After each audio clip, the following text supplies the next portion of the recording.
Ciao a tutti! Vista la richiesta di alcuni iscritti, proverò a fare il mio primo video in italiano, quindi scusate gli eventuali errori.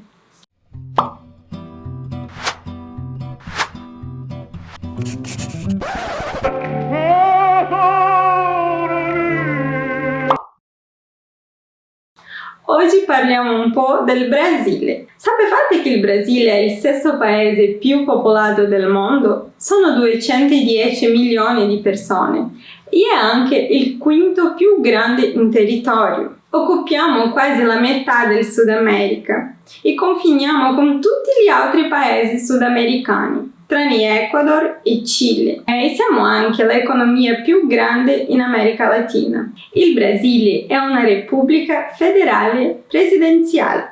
Questo significa che siamo divisi in 26 stati ed uno distretto federale.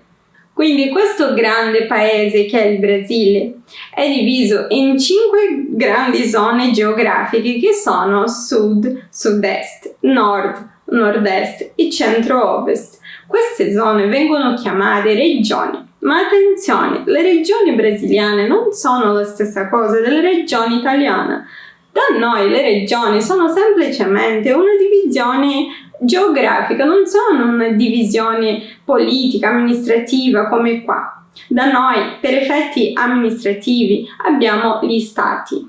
Il Brasile ha la maggiore riserva d'acqua dolce del mondo e anche per questo ha il più vasto fiume del mondo, Rio delle Amazzoni, all'interno della maggiore foresta tropicale al mondo, Amazzonia. Sapevate che dentro l'Amazzonia ci sono ancora almeno 100 tribù mai contattate? Chi sono queste tribù mai contattate? Sono persone, popolazioni che non hanno mai avuto contatto con la civilizzazione e sono stati avvistati solo dagli aeroplani. Ma in Brasile non abbiamo solo l'Amazzonia. Abbiamo tanti altri ecosistemi diversi e tanti altri tipi di foresta, ad esempio la foresta atlantica, dove si trova la più vasta biodiversità di flora e fauna.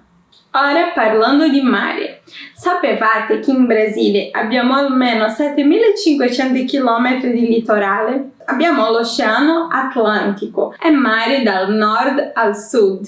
Nel 1500 il Brasile viene scoperto dai portoghesi. Però il Brasile già aveva una popolazione indigena, la popolazione nativa che già abitava lì, che era così ricca in storia, cultura e è stata uccisa dai portoghesi. Questo popolo ha preso tutte le malattie europee, da quali non erano immunizzati, e sono stati uccisi perché sono stati usati fino a quando non lo facevano più a lavorare per colonizzare il Brasile. E poi loro avevano una conoscenza della terra, delle colture, delle erbe, della medicina che noi non possiamo neanche immaginare e tutto questo è stato cancellato dai portoghesi. Con praticamente la fine dei popoli indigeni, i portoghesi hanno portato in Brasile gli schiavi africani per servire di manodopera per lavorare nella terra. È solo nel 1822 che il Brasile proclama la sua indipendenza e esce dal dominio del Portogallo. Ma il Brasile non è composto solamente da portoghesi, indigeni e africani. Il Brasile è uno dei paesi più diversi etnicamente. Questo perché il Brasile ha una lunga storia di migrazioni. Tra la fine del secolo XIX e l'inizio del XX, tanti popoli europei sono emigrati in Brasile perché scappavano sia dalla guerra che dalla fame che c'era qui in Europa.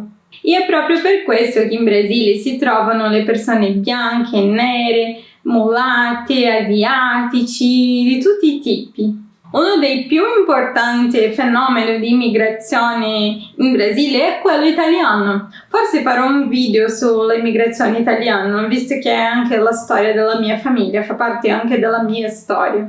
Altri popoli emigrati in Brasile sono i tedeschi, italiani, libanesi, giapponesi. Sapevate che il Brasile è il paese che ha il maggiore numero di giapponesi al di fuori del Giappone? Il fenomeno di migrazione ha lasciato una immensa eredità in Brasile. Questo ha un'influenza nella cultura, nel cibo, in come le persone si comportano, parlano. Sapevate che in Brasile, anche in alcune zone, le persone ancora parlano la lingua del loro paese? Ci sono zone in Brasile, piccole zone, che le persone parlano ancora tedesco, in alcune parlano alcuni dialetti italiani. Comunque, ora che conoscete un po' del Brasile, vi lascio con alcune curiosità. Per esempio, non celebriamo il carnavale in tutto il Brasile. Al sud è molto comune che le persone neanche conoscono il carnavale, come io che avevo visto solo in TV il carnavale brasiliano. E qui in Sicilia ho vissuto il mio primo carnavale ad Acireale e mi è piaciuto molto, è molto diverso di quello che avevo visto nella TV brasiliana. Un'altra cosa, non abbiamo solo samba come musica e non tutti noi sappiamo ballare bene, così come non tutti siamo dello stesso colore e abbiamo lo stesso fisico. Abbiamo una cucina molto diversa perché è il risultato di tutte quelle migrazioni che ho detto prima. In Brasile si può mangiare molto bene e sano. Il Brasile è il paese più lungo del mondo. È anche per questo che è un paese così grande che non tutti noi abitiamo vicino al mare, quindi è comune che un brasiliano non sa nuotare. Non è un assurdo un brasiliano non sapere nuotare. Dentro il Brasile ci entrano praticamente 30 Italia. In Brasile c'è anche freddo, al sud può anche nevicare in alcune zone. Il sud, da dove vengo io, è la regione più piccola del Brasile e anche quella più sviluppata, è dove si concentrano il maggiore numero di discendenti europei. Vorrei fare un video sul sud del Brasile, da dove vengo io, principalmente dello stato del Paraná, perché so che è poco conosciuto qui in Italia. Siamo l'unico paese ad aver vinto 5 mondiali di calcio. Anche se non abbiamo fatto una bella figura nell'ultimo mondiale. Ecco, queste sono alcune informazioni sul Brasile e spero che abbiate imparato qualcosa di nuovo e se avete qualche domanda o un dubbio potete lasciare qui sotto un commento. Ciao a tutti e alla prossima!